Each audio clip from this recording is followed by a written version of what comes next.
हश्र में क्या क्या मज़े वरफ़्तगी के नूर ज़ा लौट जाऊं पाक हो दामन अली हाथ में। अस्सलामु अलैकुम व रहमतुल्लाहि व बरकातुहू। अल्हम्दुलिल्लाहि व कफ़ा व सलामुन अला हबीबिहिल मुस्तफ़ा अम्मा बअद फ़अऊज़ु बिल्लाहि मिनश शैतानिर रजीम बिस्मिल्लाहिर रहमानिर रहीम। फ़ल्यहज़रिल्लज़ीना युख़ालिफ़ूना अन अम्रिही अन तुसीबहुम फ़ितनह औ युसीबहुम अज़ाबुन अलीम। सदक़ल्लाहु मौलाना अज़ीम। बारगाह रिसालत मुआब सल्लल्लाहु अलैहि वसल्लम में दुरूद पाक का हदिया पेश करें। अल्लाहुम्मा सल्लि अला सय्यिदिना व मौलाना मुहम्मदिन मअदनिल जूदि वल करम व आलिहि व अस्हाबिहिल किराम व इब्निहिल करीम व बारिक व सल्लिम सलातन दाइमतन सरमदन अबदा। अल्लाह के रसूल सल्लल्लाहु तआला अलैहि वसल्लम ने इरशाद फरमाया, इस्बिरू फ़इन्नहु ला यअती अलैकुम ज़मानुन इल्लल्लज़ी बअदहु शर्रुम मिन्हु औ कमा क़ाल रसूलुल्लाह सल्लल्लाहु अलैहि वसल्लम। मेरे आका सल्लल्लाहु अलैहि वसल्लम फरमाते हैं, तुम सब्र करो इसलिए कि तुम पर आने वाला हर ज़माना पहले ज़माने से बुरा आएगा।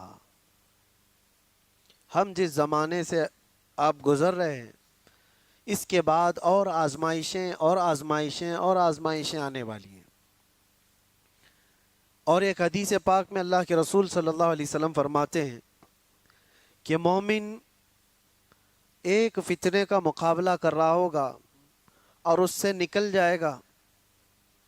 उस फितने को देखकर इतना घबराएगा और ये सोचेगा कि इसमें तो मेरी मौत हो जाएगी। फिर अल्लाह तबारक व तआला उस फितने से उसको निकालेगा, वो दूसरे में मुब्तला होगा या दूसरे का सामना कर रहा होगा और उसको ये लगेगा कि ये अब आने वाला जो फितना है पहले वाले से तो बहुत बड़ा है। इसी तरह से हर आने वाले ज़माने का फितना पिछले ज़माने से बढ़ कर के ही आएगा। आजमाइश, फितना जो है ये लफ्ज़ कुरान पाक में भी आया है और फितना का लफ्ज़ जो है आजमाइश और इम्तिहान को कहा जाता है मोमिन के लिए। कुरान पाक में अल्लाह ताला फरमाता है, यौम हुम अलन नारी युफ्तनून। कुरान पाक में अल्लाह फरमाता है, इन्नमा अम्वालुकुम व औलादुकुम फितना। तुम्हारा माल, तुम्हारी औलाद फितना, फितना का मतलब आजमाइश है, तुम्हारा इम्तिहान है। इन्नल्लज़ीना फ़तनुल मुअमिनीन वल मुअमिनात। फितना का ये लफ्ज़ कुरान पाक में कई जगह पर आया। जो आयत मैंने खुतबे में पढ़ी वो भी, फ़ल्यहज़रिल्लज़ीना युख़ालिफ़ूना अन अम्रिही अन तुसीबहुम फ़ितना औ युसीबहुम अज़ाबुन अलीम। अल्लाह फरमाता है, लोगों को चाहिए कि मेरे नबी के हुक्म की मुखालफत करने से बचें, वरना वो फितनों में मुब्तला होंगे या दर्दनाक अजाब में गिरफ्तार होंगे। ये अल्लाह ताला की तरफ से पहले से तंबीह की गई है। हुजूर की मुखालफत करोगे, नबी पाक सल्लल्लाहु ताला अलैहि वसल्लम की तालीमात को छोड़ोगे तो फितनों में मुब्तला होगे, बहुत सारी आजमाइशें आएंगी। आज जो हम फी ज़माना पूरी आजमाइशों में घिरे हुए हैं, क्या अपने गिरेबान में झांक कर देखें कि हुजूर पाक सल्लल्लाहु अलैहि वसल्लम की तालीमात के मुखालिफ नहीं चल रही पूरी उम्मत।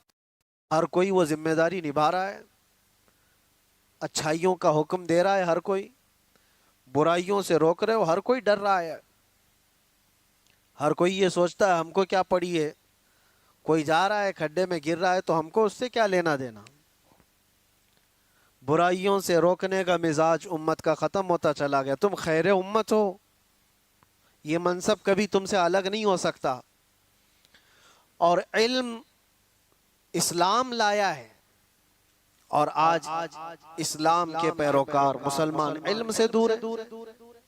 अखलाक इस्लाम ने दिया है पूरी दुनिया को, अखलाक इस्लाम ने दिया है। माँ और बहनों के दरमियान तमीज़ इस्लाम ने दिया, औरतों के हुकूक इस्लाम ने अता किया। लेकिन ये सब बातें मैं इसलिए अर्ज कर रहा हूं कि क्या मुसलमानों में अब भी वो इस्लाम है, या रसूल पाक सल्लल्लाहु ताला अलैहि वसल्लम की तालीमात को इतना पीछे डाल दिया। कभी कभार मैं सोचता हूं मेरे अजीजों, अपने दिल पर हाथ रख करके बताओ, जिस रसूल पाक से तुम जान से ज्यादा मोहब्बत करने की बात करते हो, उस रसूल की कितनी हदीसें तुम्हें याद है? दूसरों के डायलॉग्स तो याद हो जाते, गाने जुबान पर यूं ही आ जाते हैं। वो इसलिए नहीं कि तुम गाने रट्टा मार के याद करते हो, सुन सुन के ही याद होते हैं, चलते फिरते लग जाते हैं, याद होते हैं।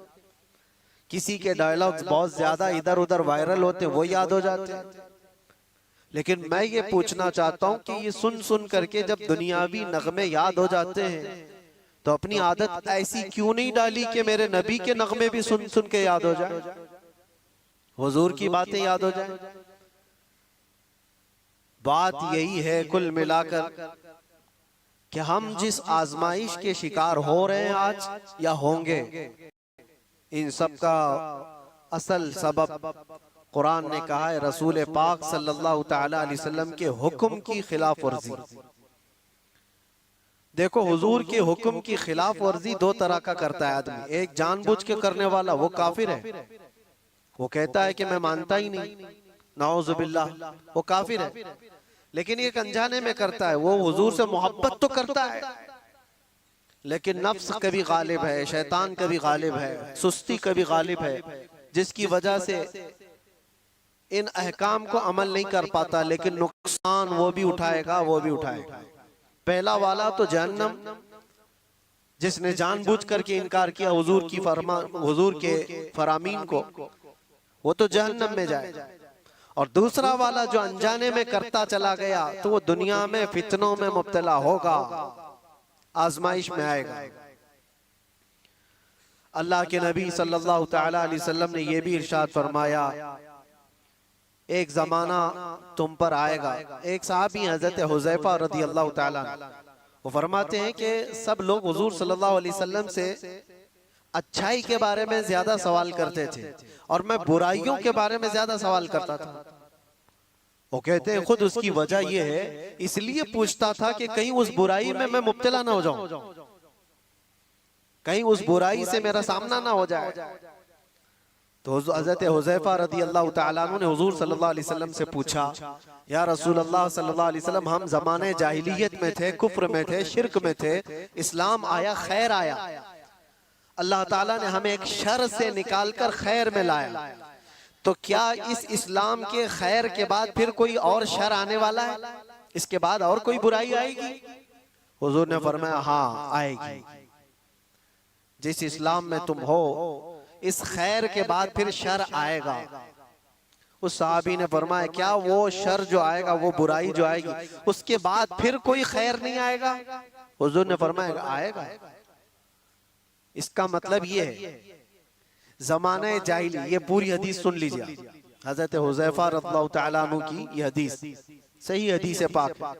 पहले उन्होंने पूछा, हम ज़माने जाहिलियत में थे, कुफ्र और शिर्क में थे, इस्लाम में आए तो एक बुराई से निकलकर खैर की तरफ आए। अब पूछा, क्या इस खैर के बाद फिर कभी और कोई बुराई आने वाली है, शर आने वाला है? हुजूर ने फरमाया, हाँ आने वाला है। उस शर के बारे में क्या क्या हुजूर ने फरमाया वो भी बताता हूं। लेकिन हजरत हुज़ैफा ने उसके बाद का भी पूछा, कहा वो शर जब आए तो क्या उसके बाद फिर कोई भलाई आएगी कि नहीं आएगी, खैर आएगा कि नहीं? हुजूर ने फरमाया, हाँ आएगा।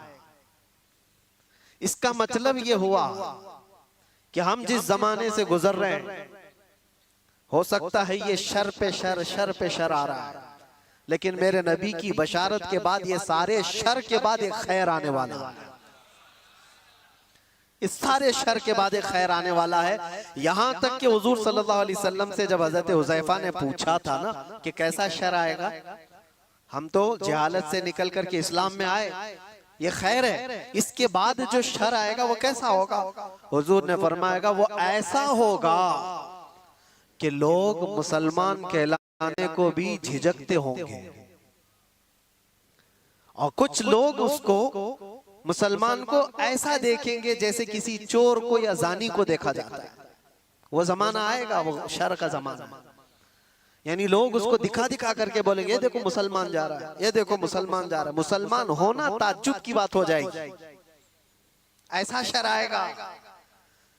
और यहां तक कि हुजूर सल्लल्लाहु अलैहि वसल्लम फरमाते हैं जैसे जानी को लोग हिकारत से देखते हैं, एक सच्चे मोमिन को ऐसा देखा करेंगे।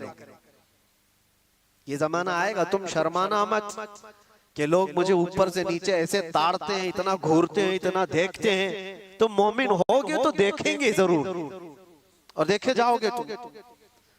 उनके देखने पर मैं अपना अमामा क्यों उतारूं, उनके देखने पर मैं अपनी दाढ़ी क्यों निकालूं, बल्कि वो घूर घूर के हमें बता रहे हैं कि हम मोमिन हैं।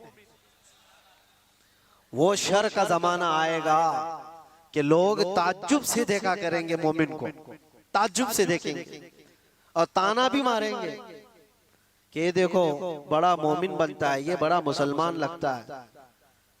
अभी वो जमाना इतना ज्यादा आम तो नहीं है, लेकिन नमाजियों को तो ताना देते हैं, टोपी वालों को, दाढ़ी वालों को, अमामे वालों को तो ताना देते ही हैं। हुजूर की सुन्नत पर जो आता है उसको नहीं लोग मजाक में लेने लग जाते हैं। याद रखना, कुफ्फार और मुशरिकीन जो मजाक कर रहे हैं वो तो जहन्नम में जाएंगे, लेकिन कोई मुसलमान अगर हुजूर की सुन्नतों का मजाक करेगा तो दायरे इस्लाम से खारिज हो गया, उसने कुफ्र किया है। हुजूर पाक सल्लल्लाहु ताला अलैहि वसल्लम की सुन्नत को हल्का जानना कुफ्र है। अब सुनो, इतना ही नहीं, उस शर के बारे में हजरत हुज़ैफा ने जो पूछा था, ये खैर के बाद जो शर आएगा, बुराई आएगी, वो क्या क्या होगी। हुजूर ने फरमाया ऐसा होगा कि हथेली पर अंगारा लेकर खड़ा होना आसान होगा, मुसलमान बन करके रहना और मुश्किल। मफहूम हदीस बता रहा हूं, ईमान पर कायम रहना इतना मुश्किल हो जाएगा, हथेली पे जैसे अंगारा लेकर खड़ा होना मुश्किल है। ऐसा ही है आज। अमानत के साथ बरकरार रहना, नजरों की हिफाजत के साथ कायम रह जाना, हुजूर की सच्ची मोहब्बत, अकीदत और उनकी उल्फत के साथ इस जमाने में जी लेना अपने हथेली पे अंगारा रखने से कम नहीं है।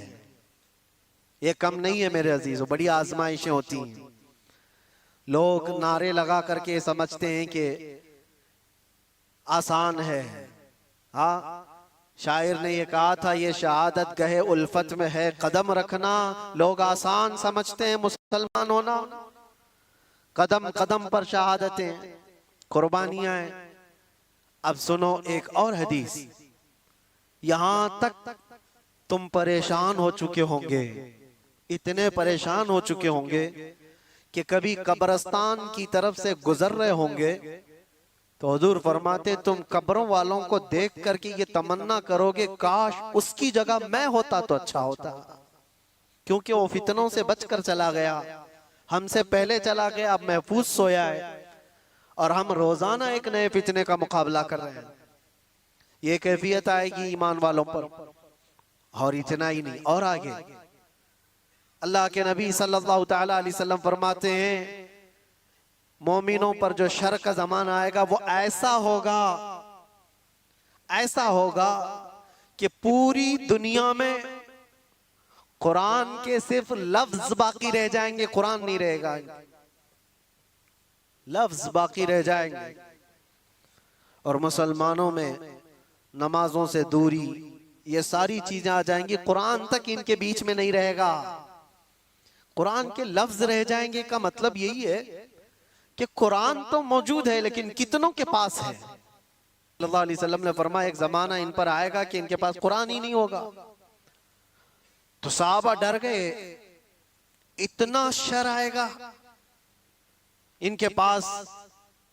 हुजूर ने यह भी फरमाया चरवाहे लोग होंगे, कम जात के लोग होंगे, लेकिन बड़ी बड़ी इमारतें बनाकर सजा रहे होंगे, सब घरों की ज़ेबो ज़ीनत में लगे होंगे, आराइश में लगे होंगे। आज ये तो देखने को मिलता है। बल्कि ये भी फरमाया मेरे आका सल्लल्लाहु अलैहि वसल्लम ने कि वो बड़े बड़े तख्तों पर बैठकर हुकूमत भी करेंगे। वो सब अलामात आज देखने को मिलती हैं। हर छोटा बड़ा, बड़े लोगों की बात तो अलग है, एक छोटा सा आदमी भी आज सब इस ज़ेबो ज़ीनत में लगा हुआ है। मस्जिदें सजा दी जाएंगी और उसमें नमाजी नहीं रहेंगे। सब मस्जिदें मार्बल की हैं, सब मस्जिदों में कालीन है, तकरीबन मस्जिदों में एसी है, सब आरामदेह चीजें सब, लेकिन सजदा करने वालों के लिए मस्जिदें ढूंढ रही है, नहीं है।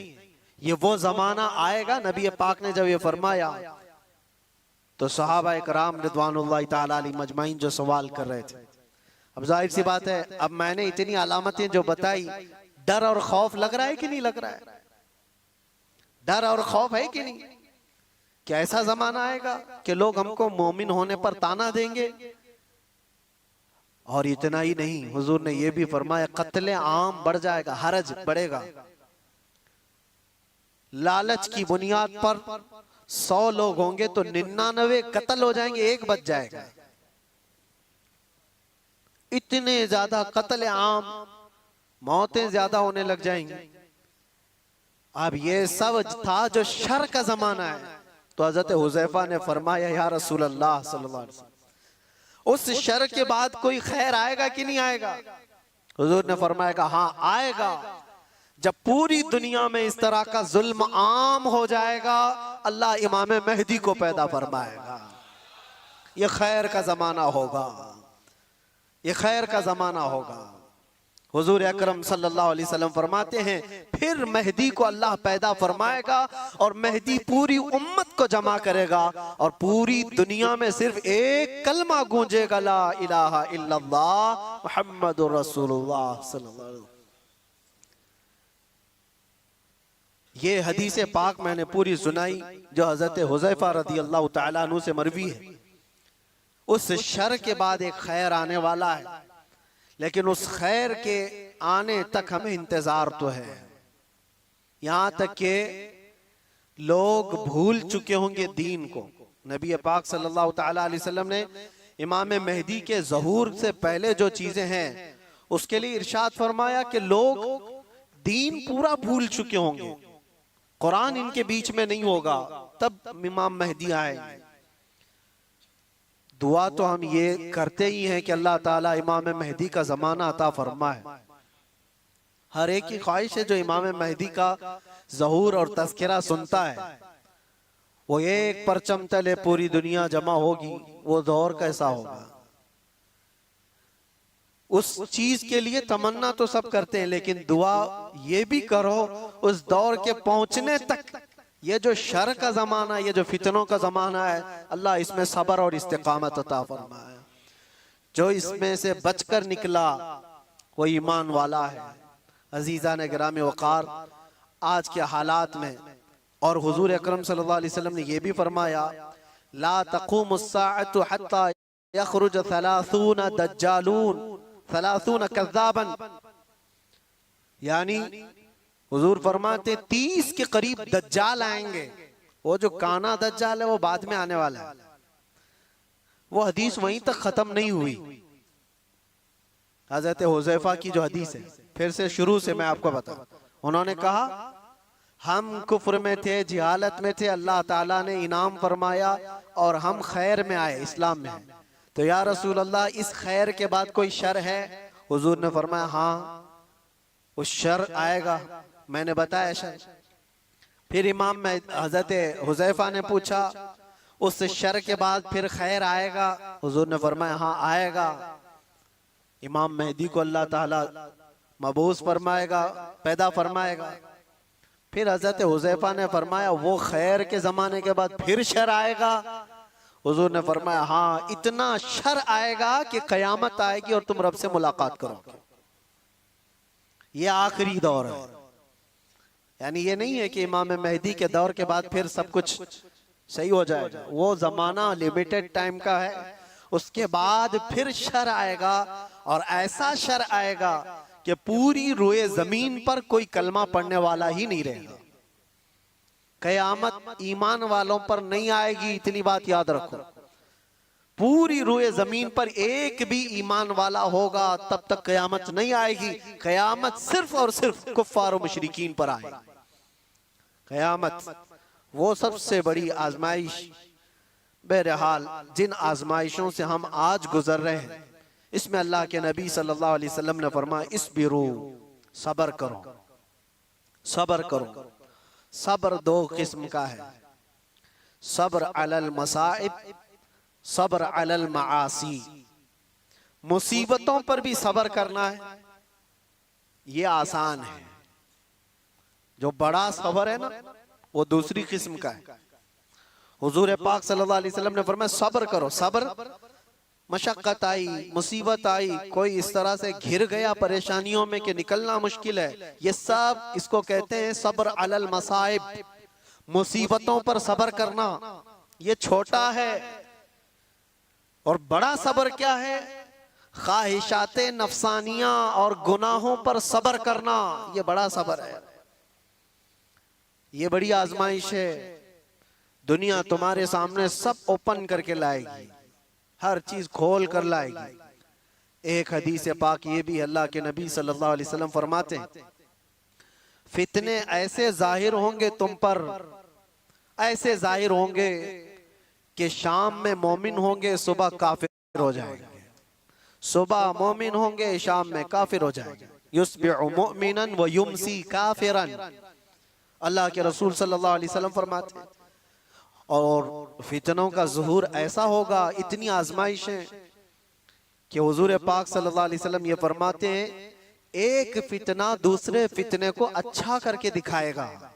ये अच्छी चीज है, यूज करने वाली चीज है। ये बहुत सारे लोग उन फितनों को बेहतर समझ करके उसमें मुलव्विस हो जाएंगे।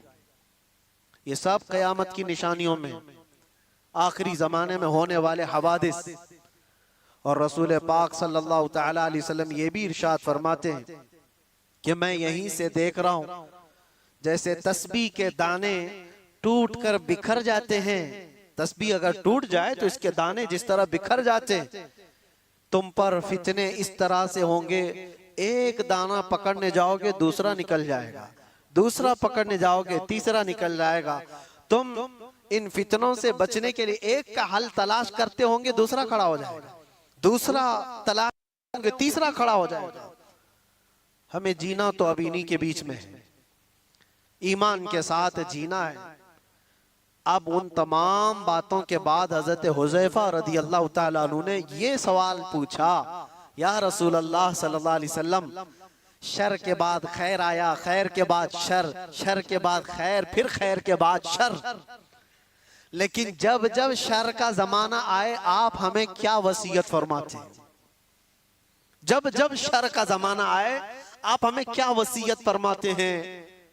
हुजूर पाक सल्लल्लाहु तआला अलैहि वसल्लम इरशाद फरमाते हैं, जो बंदा ये कहा, जो कुरान की आयत में इन्नल्लज़ीना क़ालू रब्बुनल्लाह, जिन्होंने ये कहा हमारा रब, कहते हो कि नहीं कहते हमारा रब?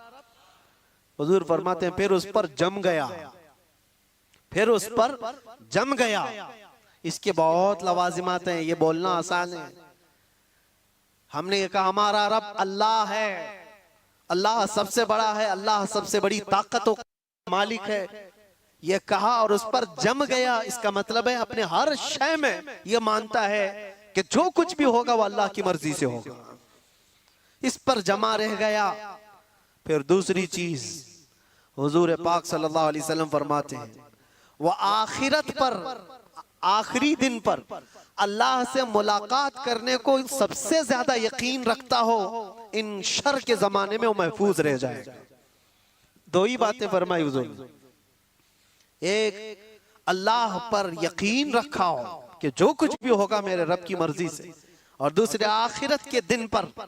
यह बहुत अहम बात है। तुमको अगर यकीन हो जाए कि मुझे आखिरी दिन खड़ा होना है मेरे रब के हुजूर, फमन यअमल मिस्काल ज़र्रतिन खैरन यरा वमन यअमल मिस्काल ज़र्रतिन शर्रन यरा। इसका मतलब जानते हो, अल्लाह फरमाता है जो जर्रा बराबर, जर्रा बहुत छोटा होता है। ये हवा में जब उड़ती हुई चीजें हैं ना, उसमें बारीक जो सबसे बारीक चीज होती है उसको जर्रा कहते हैं। वो पकड़ में भी नहीं आती, जो हवा में दिखती है। कभी धूप में आप देखना, धूल के जो जर्रे होते हैं उसको जर्रा कहते हैं। अल्लाह फरमाता है तुम अगर उस जर्रे के बराबर भलाई किए होंगे, कयामत के दिन अल्लाह वो भी सामने लाएगा, देखोगे तुम उसको, और उतनी बराबर बुराई करे होगे, वो भी अल्लाह तुम्हारे सामने लाएगा। उस आखिरत के दिन पर अगर तुम्हारा यकीन हो तो फितनों के जमाने में बंदा बच जाएगा, बच जाएगा। अल्लाह की जात पर यकीन हो, आखिरत पर यकीन हो। मैं एक बात कहता हूं, हजरत महबूब इलाही के पास एक बंदा आया था, उनका मुरीद था। उसने कहा कि हुजूर, इंसान है, ख्वाहिशात हैं, तमन्नाएं होती हैं, कभी कभार तो गुनाह करने की ख्वाहिश आती है, बहुत ज्यादा आती है, तो इतनी परमिशन तो होना चाहिए, थोड़ा बहुत गुनाह कर ले आदमी, इजाजत के साथ कर ले। करता तो है लेकिन पकड़ हो जाती है उस पे। उसने सवाल ये किया, कभी कभार गुनाह करने की परमिशन होनी चाहिए, इजाजत होनी चाहिए? आपने फरमाया हाँ, होना तो चाहिए। ओ मुरीद तो फैल गया, हजरत ने कह दिया है अभी, लेकिन उन्होंने कहा दो शर्तें हैं, दो शर्तें। उसने कहा जल्दी बताइए हजरत क्या शर्तें हैं वो? उन्होंने कहा गुनाह करना है, अगर बुराई करना है तो पहली शर्त ये है कि अल्लाह की सल्तनत से बाहर जाके करे। पूरी कायनात उसकी सल्तनत में है या नहीं? वलिल्लाहि मुल्कुस समावाति वल अर्द, कुरान में बेशुमार कई जगह पर अल्लाह ने फरमाया सारे आसमानों और जमीनों की बादशाहत अल्लाह की है। लेकिन सुल्तानुल औलिया महबूब इलाही कहते हैं करना है तो ठीक है, एक शर्त तो ये है उसकी सल्तनत से बाहर निकल करके कर। कहा ये तो नहीं हो सकता, ये तो नहीं हो सकता, कहां जाऊंगा? जहां भी जाए वो उसकी बादशाहत है। लेकिन दूसरी क्या है? आपने फरमाया दूसरी ये है करना हो गुनाह तो उस वक्त करे जब तेरा रब सो रहा हो। उसने कहा ये कैसी बात है? ला तअखुदुहु सिनतुम वला, उसको ना ऊंघ आती है ना नींद आती है। अल्लाहु ला इलाहा इल्ला हुवल हय्युल क़य्यूम, वो अल्लाह हय और क़य्यूम, हमेशा से जिंदा, हमेशा जिंदा रहने वाला, हर शय को अपनी कुदरत से कायम रखने वाला। उसे ऊंघ भी नहीं आती, नींद भी नहीं आती, हर चीज को वो देख रहा है। कुरान में अल्लाह फरमाता है वल्लाहु खबीरुम बिमा तअमलून, तुम्हारे सारे कामों से वो बाखबर है। यअलमु खाइनतल अयुनि वमा तुख्फिस सुदूर, तुम्हारी आंखें जो खयानत करती हैं अल्लाह वो भी देख रहा है। तुम्हारे दिल में जो वसवसे गुजर रहे हैं अल्लाह उससे भी बाखबर है। कोई चीज नहीं बची। वो कब सोएगा? नहीं, सोने वाले खुदा पर तो हम ईमान ही नहीं रखते। सोने वाले खुदा पर हम ईमान नहीं रखते। वो कोई और होगा, 6 महीने सोता होगा, 6 महीने जागता होगा। मेरा रब ला तअखुदुहु सिनतुम वला नौम, नींद और ऊंघ का तो इधर गुजर ही नहीं है। जिस कायनात को पूरा वो अपने कुन से चलाता हो उसके बारे में नींद का शायबा भी नहीं। तो दो बातें जो महबूब इलाही ने फरमाई, मुरीद दंग रह गया। कहा कि हुजूर नामुमकिन बात है, ना मैं उसकी सल्तनत से बाहर जा सकता हूं, ना कोई ऐसा वक्त आने वाला है जब उसको ऊंघ आए या नींद आए। तो आपने फरमाया तो फिर शर्म कर, उसकी सल्तनत में उसके देखने के वक्त तू कैसे कर सकता है? बच जा। इसके बाद फिर दोबारा सवाल ना करो। मेरे अजीजों, उन फितनों के दौर में, शर के जमाने में अगर तुम बच सकते हो तो ये ईमान कि मेरा रब अल्लाह है, फिर उस पर जम जाओ। और दूसरी बात हुजूर ने फरमाया युमिनु बिल आखिरा, आखिरत के दिन पर वो ऐसा यकीन कामिल रखता हो कि मुझे वहां तो उठाया जाएगा, पूछा जाएगा। बहरहाल आज मुझे सिर्फ ये हदीस पूरी बयान करनी थी। जो हालात आज पेश हैं, लोग इससे घबराए हुए हैं, नर्वस कि कैसा कैसा दौर आ रहा है। इतने मारे जा रहे, इतने काटे जा रहे, हर जगह एक एक चीज पर। मियाँ अभी तो तुम मस्जिदों, खानकाहों और नबी पाक सल्लल्लाहु अलैहि वसल्लम की ज़ात, अल्लाह की ज़ात पर तनाज़ात कायम करने वाले लोगों को देखा है। वो दौर भी आएगा तुम्हारे कलमे तैयबा पर, तुम्हारी जुबान पर लोगों को एतराज होगा, सवाल होगा। आ भी गया तुम्हारी अजानों पर सवाल, तुम्हारी नमाजों पर। आज ये सारी चीजें जो है आजमाइश से तुम गुजर रहे हो। ये वो शर का जमाना है जिसमें तुम्हें सब्र रखना है। और सब्र दोनों किस्म का, मुसीबतों पर भी सब्र करो और मासी पर, गुनाहों पर भी सब्र करो। दोनों चीजें नौजवान तबके की जिम्मेदारी बढ़ जाती है। मेरे अजीज बच्चों, मैं आपसे कहना चाहता हूँ, ये रमजान का आखिरी अशर है, आप अल्लाह के जिक्र की मजलिस में आए। खुदा रहा, रसूल पाक का वास्ता देता हूँ, तुम्हारे दो छोटे कंधों पर बहुत बड़ी जिम्मेदारी आई, जो अगलों पे नहीं थी आज तुम पर है। तुम्हारी पूरी जनरेशन जो बाद आने वाली है वो तुम्हारे हर नकलो हरकत को देखेगी और उसको कॉपी करने वाली है। तुम बुज़दिल रहोगे तो नस्लें बुज़दिल होगी, तुम गुनहगार अय्याश रहोगे तो तुम्हारी नस्लें इसी तरह से पैरोकार बन जाएंगी। तुम्हारे इन कंधों पर बहुत बड़ी जिम्मेदारी है। क्या मेरे मुस्तफ़ा करीम सल्लल्लाहु अलैहि वसल्लम से इतनी मोहब्बत भी नहीं है तुम्हें कि अपने ऐशो इशरत को ठोकर मारे हम? दुनिया जो चाहती है वैसे ना बन करके आमिना का लाल जैसा चाहे वैसे बन जाए। क्या इतनी चीज कुर्बानी हम नहीं दे सकते इस दौर में, जहां लोग तुम्हारे रब पर सवाल करें, कुरान पाक को जला दिया जाए, तुम्हारे बुजुर्गों की कब्रें उखाड़ने की बात हो? अब बचा क्या तुम्हारे हो रही? क्या ये दौर तुम्हारे ताश के पत्तों पर बैठने का दौर है? क्या ये दौर तुम्हारे शराब पीने का और जुआ खेलने का दौर है? क्या ये दौर तुम्हारा पूरा 24 घंटे इंटरनेट पर गेम खेलने का वक्त है? तुमसे सवाल होगा हर घड़ी के बारे में, हर लम्हे के बारे में सवाल होगा। और एक बात ये भी याद रखो, अल्लाह के नबी सल्लल्लाहु अलैहि वसल्लम फरमाते हैं, कुल्लुकुम राइन व कुल्लुकुम मसऊलुन अन रिअयतिही। तुम में से हर आदमी निगहबान है, जैसे चरवाहा अपनी बकरियों का निगहबान होता है। तुम में से हर आदमी निगहबान है और हर आदमी से उसके नीचे रहने वालों के बारे में पूछा जाएगा क़यामत के दिन। तेरी औलाद क्यों बिगड़ी? तेरी औलाद गलत रास्ता क्यों इख्तियार की तेरे अंडर में थी? तुम्हारी बहनें, तुम्हारी बीवियां, तुम्हारी बच्चियां, ये तुम्हारे मातहत हैं, तुम इनके मसूल हो, इनके जिम्मेदार हो। इनके गलत कदम का भी तुम्हें जवाब देना पड़ेगा। माहौल को बनाने के लिए तुम्हारे पास बहुत सारी चीजें हैं। उठो वो गर न हश्र न होगा फिर कभी, दौड़ो के जमाना चाल अपनी चल गया। इसीलिए इन फितनों के दौर में एक ही जगह से रोशनी मिलती है, वो गुंबद खजरा से। एक बात याद रखना मेरे अजीजों, दुनिया जिसको दिखाने के लिए कर रही होती है ना, वो दुनिया उनको देखती भी नहीं। जिसको दिखाने के लिए लोग कुछ चीजें कर रहे होते हैं, बहुत सारे लोग हैं, पूछा कि ये इतने नाक नक्शे, ये सारी चीजें तेरे चेंज हो गया, होलिया बदल गया? कहा मैं फलां का फैन हूं, एक्टर का, एक्ट्रेस का, पता नहीं किसका किसका फैन है, उसी की तरह सब कुछ बनाना। लेकिन मैं उनसे पूछता हूं, जिसकी तुम नकलो हरकत कर रहे हो, जिसकी कॉपी कर रहे हो, क्या वो तुझे देख रहा है? क्या वो तुम्हें देख रहा है? वो देख करके कभी खुश हो रहा है, कभी तेरी खैरियत पूछा?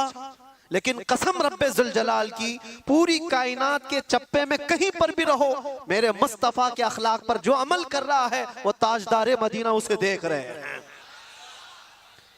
वो उसे देख भी रहे हैं और फख्र भी कर रहे हैं। और ये भी फरमाया बुजुर्गों ने, हुजूर की सुन्नतों पर चलने वाला, दुनिया के ताने बर्दाश्त करने वाला, लोगों की गालियां सुन सुन करके जीने वाला, लोग उसको दकियानूसी कहते हैं, फंडामेंटलिस्ट कहते हैं, पुराने ख्यालात का कहते हैं, सब तरह की चीजें बर्दाश्त करता रहा, लेकिन अपने हुलियों को चेंज नहीं किया, अपनी तालीमात को नहीं चेंज किया, कुछ नहीं बदला। थका हारा गालियां खाकर जिस दिन उसका इंतकाल होता है, बुजुर्गों ने फरमाया, रसूल पाक सल्लल्लाहु तआला अलैहि वसल्लम उसके कब्र में आने से पहले तशरीफ लाते हैं और मुनकर नकीर से कहते हैं जरा आहिस्ता से सवाल करना, बड़ा थक करके मेरा गुलाम आ रहा है। मैं मरूं तो मेरे आका या मलाइका से कहना से कोई मत जगाना, अभी आंख लग गई है। जिंदगी गुजारो तो वो गुजारो। दुनिया के ताने इन फितनों के दौर में बर्दाश्त करना सीख जाओ। लोग तुम्हारे अखलाक पर उंगलियां उठाएं, तुम्हारे सच बोलने पर भी ताना होगा, तुम्हारे ईमान पर कायम रहने पर भी ताना देंगे लोग, तुम्हारी अच्छी बातों पर ताना देंगे कि इसकी जुबान तो देखो, मुल्ला बन गया, मौलवी बन गया, मौलाना जैसी बातें करने लग गया। ये ताने देने लग जाएंगे लोग। दो हदीस क्या नौजवान सुनाएगा, उसको कहते हैं अल्लामा बन गया, मौलवी बन गया है। ये दौर अल्लाह के नबी सल्लल्लाहु अलैहि वसल्लम ने हदीस पाक में फरमाया, इतना ही नहीं कि मौलवी मौलाना कहकर के ताना देंगे, ऐसा देखेंगे जैसे एक जिना करने वाले को देखा जाता है। ये हदीस है किताबुल मलाहिम वल फितन में अबू नईम ने यह हदीस नकल फरमाई है। इसलिए मेरे अजीजों, उस दौर का मुकाबला करने के लिए, उस दौर के चैलेंजेस को आपको बताना ये जरूरी था, मैंने बताया। उस दौर में अल्लाह के नबी ने यह भी फरमाया, जो महफूज रह सकता है वो कौन है? वो बंदा जो ये कहा मेरा रब अल्लाह है और उस पर जम गया, चाहे कुछ भी हो, अब मेरा रब अल्लाह है। तुम मेरे सीने पर चढ़ करके बोलो, मेरी गर्दन पर तलवार रख करके बोलो, मैंने कहा है मेरा रब अल्लाह है तो अल्लाह ही है। ये इस पर कायम रहना, और दूसरी चीज आखिरत पर कायम रहना। अल्लाह ताला इस शर के जमाने में हमारी हिफाजत फरमाए। इस शर के दौर में मौला हमारी जानों की, हमारे मालों की और हमारे आमाल और हमारे ईमान की हिफाजत फरमाए।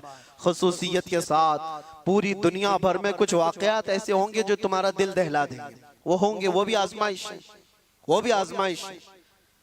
मुझे एक बात याद आती है, एक खातून जो सिर्फ और सिर्फ मुसलमान होने के नाते अमेरिका की जेल में कैद, और कितने सालों से, सालों बीत गए, 25 साल के करीब। उस खातून को दांत तक तोड़ दिए गए, जहन तक माजूर कर दिया गया, हर चीज। उस खातून ने अपनी बहन को मुलाकात में एक बात ये कही थी। बहन मिलने के लिए गई तो उस खातून ने कहा कि जेल की अजियतें बहुत सख्त हैं। मैं जानता हूं मेरे अजीज, एक दिन 1 साल के बराबर कटता है। मैं जिस जेल में रह कर के आया, वहां पर लोग 22-22 साल से अंदर हैं। कितनों के घर उजड़ गए, खत्म हो गए, कितनों के घर वाले इंतकाल कर गए, वो आ ना सके, कितनों की औलाद बिखर गई, कुछ तो ऐसे कंप्रोमाइज करके रह गए कि अब हमारी जिंदगी का खात्मा इन्हीं 4 दीवारों के अंदर है। कुछ बर्दाश्त न करते हुए रस्सियां लटका करके अपने आप को फांसी पर झूल गए। हालात बड़े सख्त, बहुत सख्त आजमाइश का दौर। एक खातून जो ईमान की बुनियाद पर, इस्लाम की बुनियाद पर कैद में गई, अजियतों पर अजियतें दी गई, इतनी अजियतें कि पैर फैलाने की भी जगह नहीं थी, इतनी छोटी बैरक दी गई। उसमें 20 साल कट गए हों। बहन ने एक बार पूछा कि ये अजियतें जो इतनी सख्त गुजर रही हैं, तो वो हंसकर कहने लगी, कोई बात नहीं, मैं खुद भी घबराई हुई थी बहुत, लेकिन इस छोटी सी 4 दीवारी के अंदर बहुत थक करके एक दिन सोई तो ख्वाब में रसूल पाक तशरीफ लाए। बर्दाश्त से ज्यादा हो गया तो मेरे मुस्तफा तशरीफ लाए। हुजूर पाक सल्लल्लाहु अलैहि वसल्लम से मैंने अर्ज किया कि आका, ये जमाना कब खत्म होगा मेरी आजमाइश का, ये मेरा इम्तिहान कब खत्म होगा, इतनी अजियतों से गुजारा जा रहा है, ये कब खत्म होगा।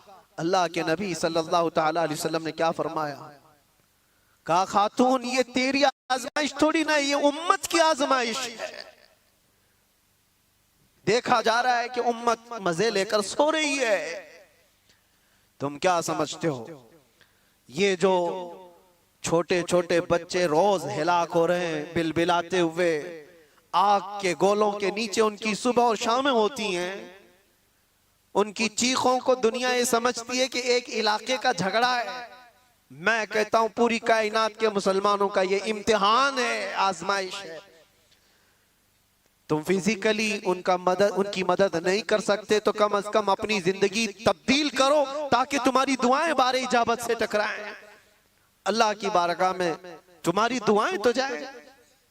इसलिए मैं ये कहता हूं, यह आखिरी अशरा है। मजलूम फिलिस्तीनियों के लिए भी हम दुआ करते हैं, मौला उन पर आए हुए उस जमाने को जल्द से जल्द खत्म फरमा दे। पूरी दुनिया रमजान मना रही है, पूरी दुनिया ईद की तैयारियों में बाजारों में दौड़ी दौड़ी घूम रही होगी, लेकिन वहां पर जनाजे निकल रहे हैं।